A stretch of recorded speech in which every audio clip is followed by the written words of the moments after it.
I never planned to live in the house on Dandelion Road. It wasn't for sale. It wasn't even supposed to be there. My name is Elise Wren, and what I'm about to tell you happened in the spring of 2017. Everything I've written here is real. I have the police reports, therapy notes, and voice recordings to prove it. But the name that was written in dust on the inside of the window, that's the one thing no one could ever explain. Not even me. I was going through a divorce. My husband, Jake, had moved out a month before. We lived in Boston. I'd taken a temporary leave from my job at the university. I wanted distance from everything familiar, so I rented a cabin upstate for 2 months. It was quiet, rustic, the kind of place writers talk about escaping to, even though they never actually do. I found it on a local listing board. Cheap, no neighbors for miles, with thick woods all around. The address read simply, 93 Dandelion Road, Steeple, Vermont. Only later would I learn that Dandelion Road doesn't appear on any official map. The first night was uneventful. I brought a couple of boxes, my laptop, a sleeping bag. The place was clean, too clean, actually. Not like someone had lived there, but like no one had for years. A stale, mineral smell hung in the air, like water that had been sitting too long in old pipes. As I unpacked, I noticed something odd about the windows. They were impossibly clean, crystal clear, but with a faint, dusty outline around the edges, like someone had wiped them down with gloves on. Except one. The window in the small room off the back hallway. That one had a word smeared into the inside of the glass, half faded from time and grime. Elise, my name. I laughed at first, told myself the owner must have known my name from the booking info and written it as a joke. But the handwriting was childlike, uneven, almost trembling, like someone had written it with shaking hands. And it was on the inside of the glass. I touched it. The grooves in the dust were dry, not fresh, not recently disturbed. I took a picture of it and sent it to my friend Haley. Creepy cabin aesthetic already kicking, and she replied with a gif of a girl screaming behind a foggy shower curtain. We laughed about it, but I didn't sleep well that night. I journal by voice memo. Been doing it since grad school. On my second day, I recorded an update while walking through the woods near the house. Birds chirped, twigs snapped under my boots, wind rustled through bare branches. I played it back later while making tea. My voice came through clear. I talked about feeling isolated, mentioned the weird name on the window, made a joke about ghosts not being able to spell. Then I heard another voice layered under mine. Faint, childlike. Only 2 words, whispered right after I laughed. Don't forget, on day 3, I noticed something strange about the bathroom mirror. My reflection was off. Not drastically, just a half-second lag when I moved my head. Blinked. I chalked it up to exhaustion, but that night, I stood in front of the mirror with my phone and recorded a video. When I played it back, my reflection didn't move at all. It stood staring, eyes wide, while I brushed my hair. And in the video, the mirror fogged slightly near the bottom. As the fog cleared, words began to appear. It's still here. I went back to the window where my name was written. I tried wiping it away. No matter how hard I scrubbed, the smudged grooves remained. The name stayed, faint but visible, etched into the very dust. I measured the letters. 4 inches tall, too low for an adult, maybe knee height. Then I saw the small handprint below the E. 4 fingers, no thumb, pressed gently into the dust, as if from the inside. That's when I locked the door to that room and moved all my things into the living room. I didn't tell anyone. Not yet. It came on the fifth night. I was reading in bed when I heard it. Knocking. From inside the locked room. Not pounding. Not frantic. 3 soft knocks. Like the hand of a lost child. Then silence. I stood frozen, heart racing. It came again, 3 knocks. Then the faintest voice, Elise. My name, spoken with tears. I didn't sleep at all that night. By dawn, I had packed most of my bags. I called the number listed for the rental agency.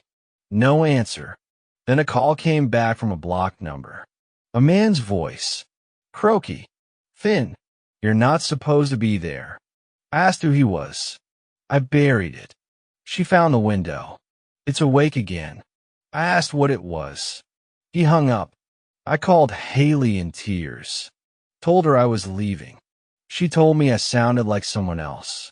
My voice was too slow, like I was talking underwater. Then her phone died mid-call. On my way out, I flagged down a local sheriff parked outside a gas station. I explained everything. He raised an eyebrow. Dandelion Road? I nodded. He got real quiet, then said, Miss, that road burned down back in 1984. Lightning storm caught the trees. Whole neighborhood wiped out. I showed him the address. He asked me to take him there. But when we arrived, there was nothing. No cabin. No house. No gravel road. Just blackened earth and 1 stone foundation, half collapsed. I swear it was right there the night before. Back in my car, shaking, I flipped through the photos I'd taken in the cabin. Only one remained. The rest were gone.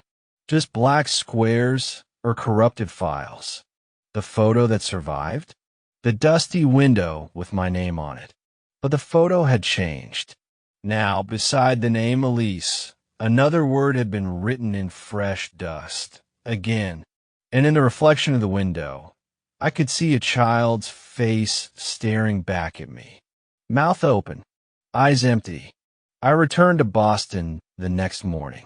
My apartment hadn't changed, but I felt like something followed me back. I kept the cabin's photograph. I told myself it was to prove I wasn't going insane, but I knew that was a lie. Even now, the picture shows my name on a window in a house that no longer exists. And next to it, again, freshly scrawled. I stared at it for hours that first night home. Then I noticed something new. Behind the glass, between the layers of reflection and shadow, the outline of a child had grown clearer. She wasn't looking at the camera. She was looking past it, right at me. I dreamed of the window that night. But this time, it wasn't in the cabin. It was in my apartment, in the kitchen wall, where no window had ever been. The room was filled with fog. Pale light filtered in. On the window, written backwards from the inside, was my full name. Elise Margaret Wren underneath it, scratched into condensation, were 2 more words, come home. I woke up at the start. There were tiny handprints on my kitchen tile, arranged in a crescent around the oven door. And the windowless wall, where the dream window had been, it was wet. I needed answers. I started researching Dandelion Road, Steeple Field, the fire. Very little came up. It was like the entire neighborhood had been scrubbed from history. But I did find a microfilm copy of a 1984 local paper at the Boston Public Library. On the second page was a headline, Fire Destroys 8 Homes on Dandelion Road. Suspected arson, 9 dead. Including 5 children, there was a single blurry photo. A burned-out house, windows melted, a single surviving wall with a blackened square hole, the same size and shape as the window I'd seen in the cabin. Underneath the picture, officials say the fire may have originated in the Wren family home. My blood turned to ice. I hadn't spoken to my mother in months, but I called her. I asked her about Steeple Field. About Dandelion Road. She was silent for a long time, then said, I was hoping you'd never remember. I demanded answers. She sighed. You were only 4. You don't remember the fire. The doctor said it was better that way, so we never talked about it. I asked her the hardest question. Was that our house? Her voice cracked. Yes, but you weren't the only one living there. Elise, you had a sister. Her name was Claire, born 13 months before me. We were inseparable, my mother said. 2 quiet little girls in an old farmhouse. But Claire, she wasn't like me. She didn't speak much. Slept walk at night. Had episodes where she'd sit for hours, staring at the windows. One morning, my parents found her writing names in the dust on the living room glass. Names that didn't belong to anyone we knew. When the fire came, it happened fast. I was pulled out. Claire was in the back room. She didn't make it. Her body was never found. I found my childhood diary in a box in the closet. I barely remembered keeping one. Most pages were gibberish, scribbles. But on the very last page, written in pencil, Claire says we'll be together again soon. She likes the window. She says it remembers us. That night, I made a voice recording. Just me, reading the diary. While I played it back, I heard a second voice, soft, childlike, speaking right after mine. I never left. The glass in my apartment windows started to change. I noticed it in the morning light. Hairline scratches, not cracks, forming patterns. The shape of letters. First, they were random. Then they started forming names. Claire, Wren, Elise, Margaret, David, Anna. Each name was carved into a different window, but only Claire's was still forming. As I watched, a fancy etched deeper, the glass audibly groaning. I pressed my fingers to it. It was warm, like breath. I drove to Steeplefield. I needed to see it again. The real place. Not the cabin, not the ghost house. The road where it happened is now a dead end. Trees have overtaken most of it, but I found the foundation, the same one I stood on with the sheriff. In the dirt, I found the corner of a glass window pane, blackened but unbroken. It was etched with 2 names, Claire Elise not scratched, written in dust trapped between the glass layers. I came home and fell asleep on the couch. Woke up at 12:44 a.m. to a knocking. 3 times. I stood terrified and saw it. There in the living room wall, a window that didn't exist before.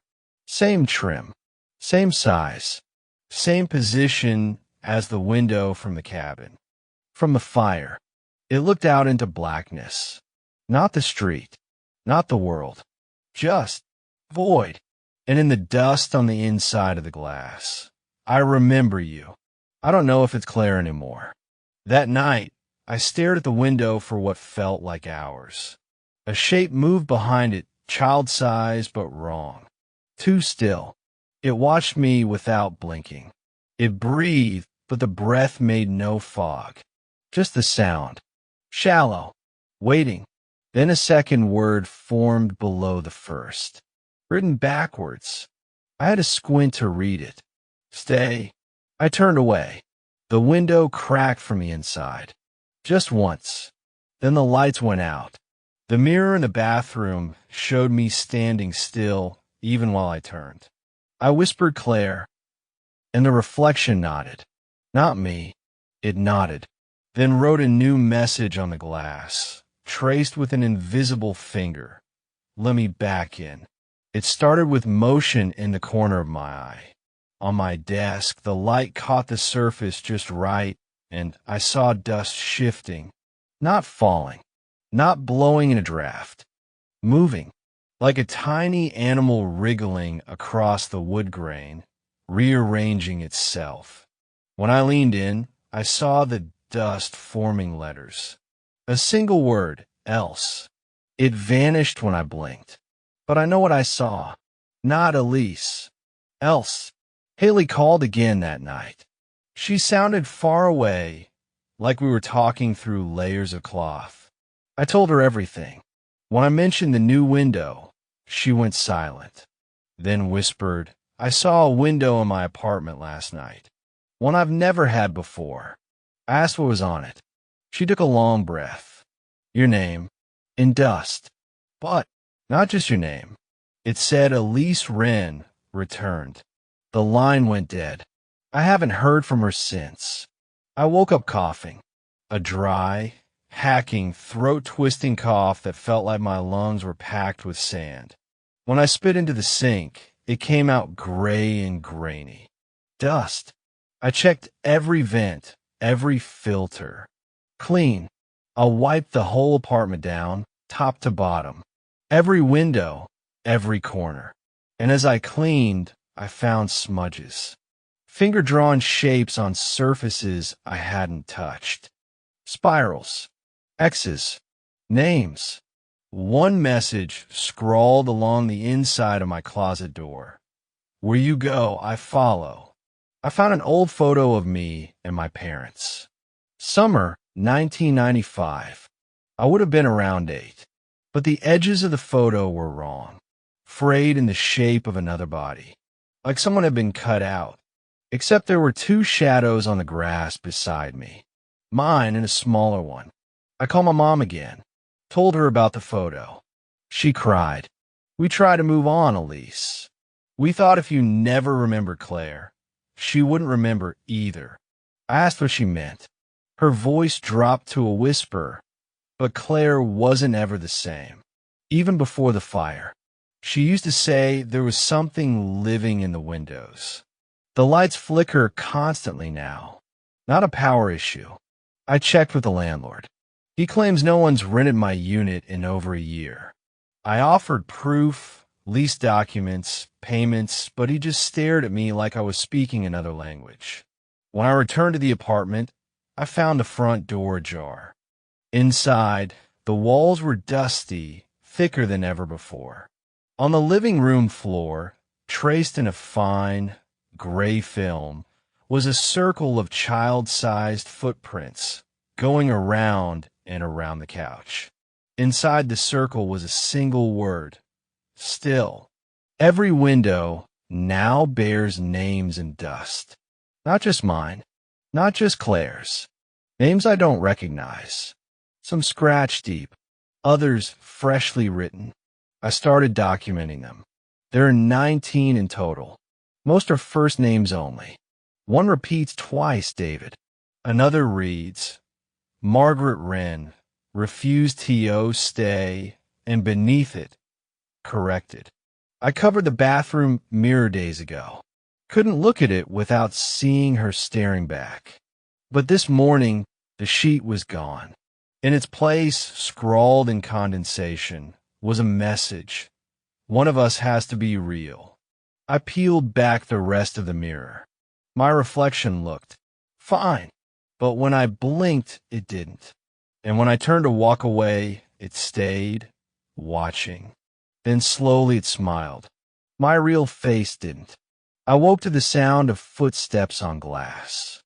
Soft crunching like bare feet across broken panes. I rose, slowly, every hair standing up. Walked to the living room. The phantom window was glowing faintly again, blue-gray like moonlight, but there was no moon. And there she was, Claire, standing inside the window. Not behind, inside. Her arms hung at her sides, eyes hollow, mouth moving in slow, impossible patterns. Then the word appeared, scrawled in thick dust on my side of the glass. Let me out. Today I woke up and the calendar on my wall was missing 4 days. April 19th, 22 gone.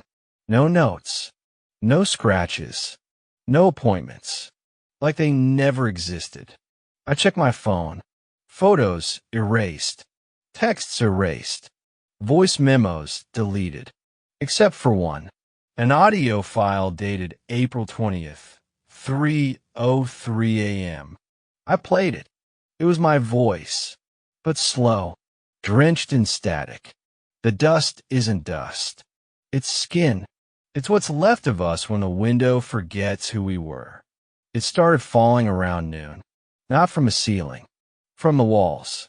Gray flakes, slow and steady, piling on my furniture. I wiped it away, came back. It smelled like burned hair. And under the dust on my kitchen counter, a new message appeared. Almost time. I confronted my mother again. Told her everything. Begged her to tell me what Claire really was. She broke down completely. Claire. She was sick, but not like you think. She said she could talk to the house. That it remembered her. That it remembered before her. I asked what she meant.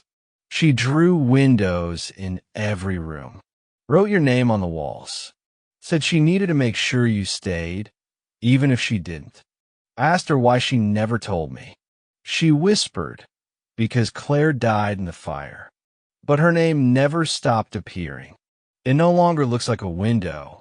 It looks like an eye, framed by wood, rounder than before, slightly convex, like it's pressing outward, try to break through. At night, it glows faintly, a soft gray pulse. I stood in front of it for over an hour, unable to move.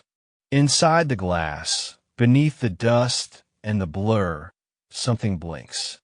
Not a reflection, not a trick. It blinks. The eye is watching me. And when I try to look away, I see myself from its side as if I'm the one behind the glass. The dust doesn't just form words anymore.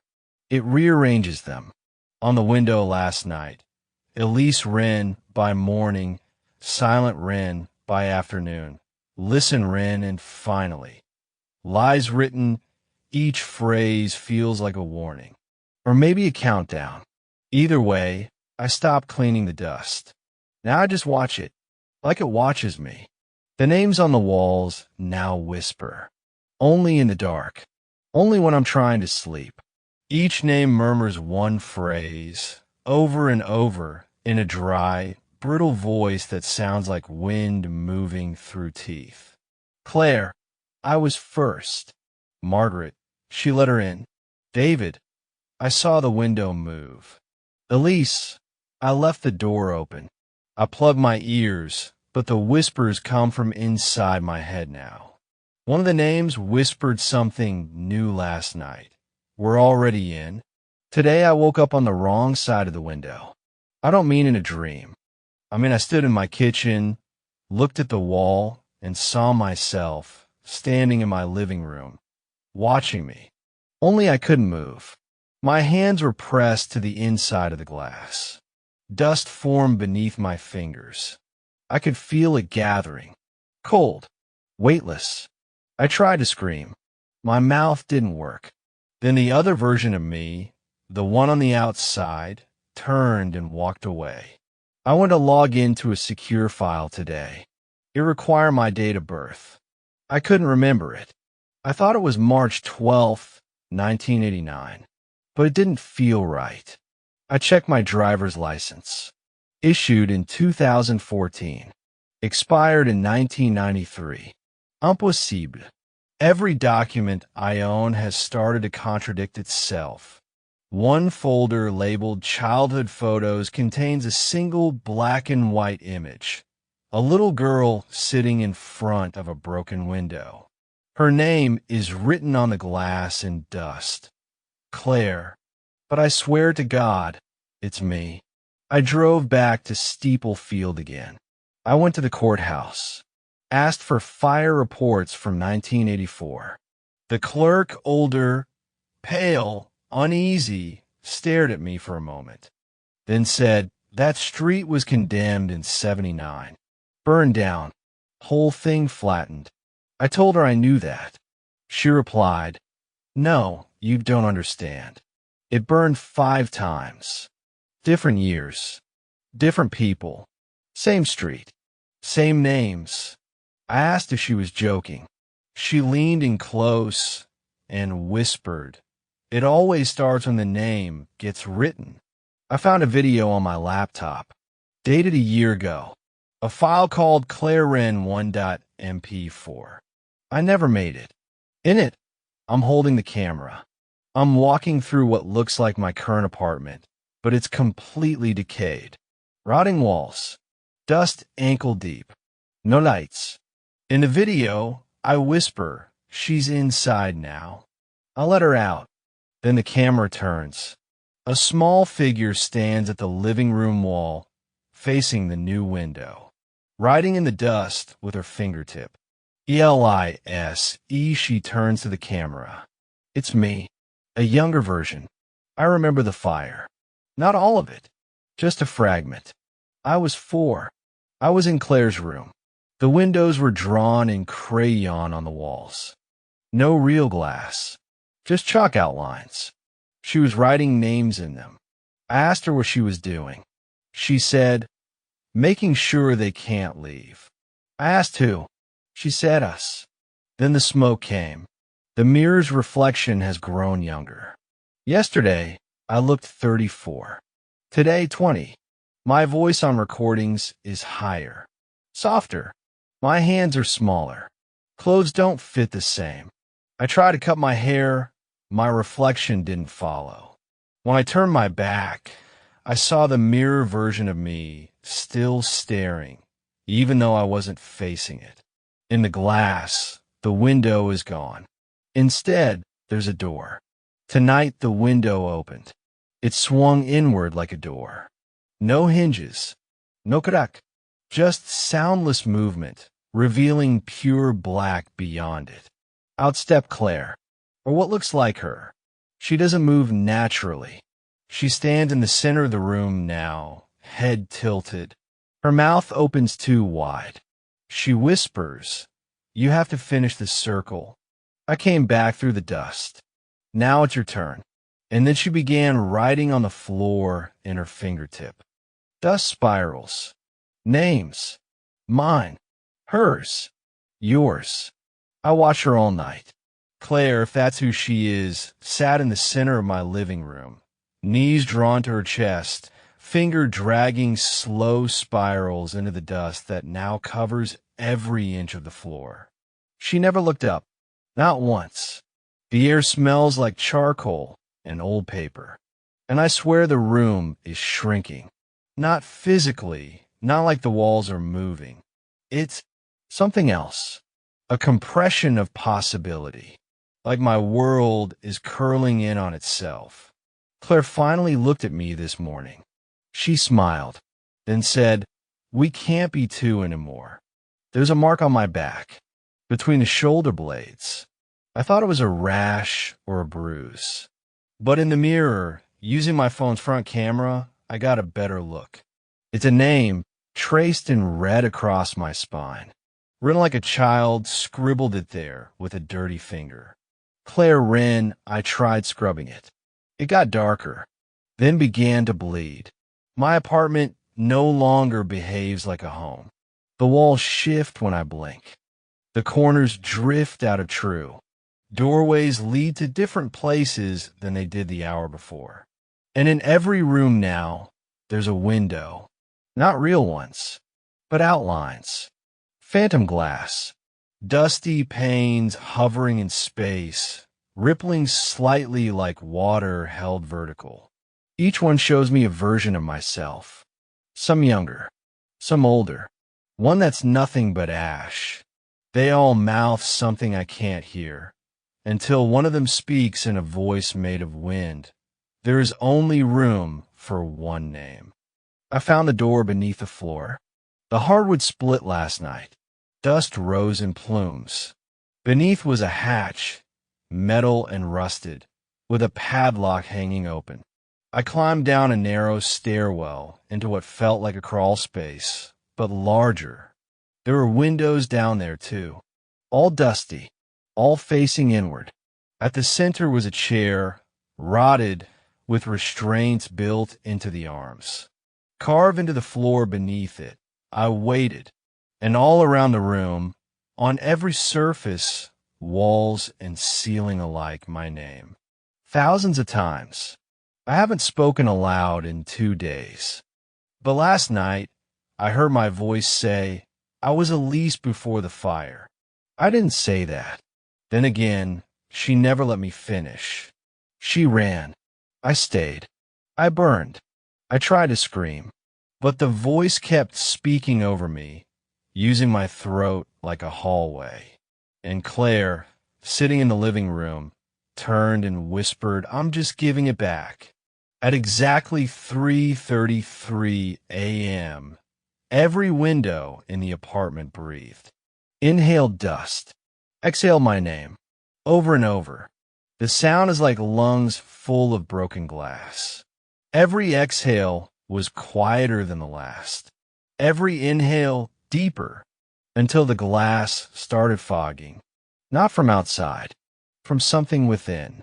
Then they cleared, and every window now shows one scene. The old house on Dandelion Road, burning, and a little girl pressed to the inside of the glass, screaming my name. The memory finally came back. I wasn't pulled from the fire. I ran. I left Claire behind. She was calling to me, begging. I made it to the front yard and turned just in time to see the flames crawl across her window. She was there, hand pressed to the glass, mouth moving, her last breath, writing my name in the smoke on the inside. Elise, I told everyone I didn't remember, but I did, and I forgot on purpose. The documents are changing. My ID now says Claire Wren, D.O.B., unknown status. Deceased. My journal entries from college are signed C.W. My email address is changed. Even my voice assistant responds to Claire. I try to scream, and only her voice comes out now. She doesn't need to take my body. She's taken my identity. Dust isn't just residue. It's what's left behind when memory evaporates. It opened wider this time. No longer in the wall. Now it stands like a door frame in the middle of the room. Inside, the old house waits. The wallpaper peels. Smoke curls from the floorboards. A child's handprint glows in the soot. Claire stands beside it, facing me. She's still 4 years old, but her shadow is much larger. A towering silhouette made of ash and static and window panes that stretch like wings. She says, "You owe me your name." Then she opens her mouth, and all the other names pour out. Thousands of them, all names written in dust. It's not a boundary. It's not a metaphor. It's a filter, a screen between memory and oblivion.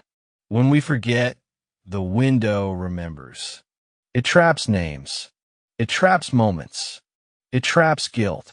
And if a name is forgotten long enough, if it is unspoken, unloved, or denied, it becomes part of the dust. And then the window looks for someone new, to wear the forgotten name, to live their death, to remember what no one else would.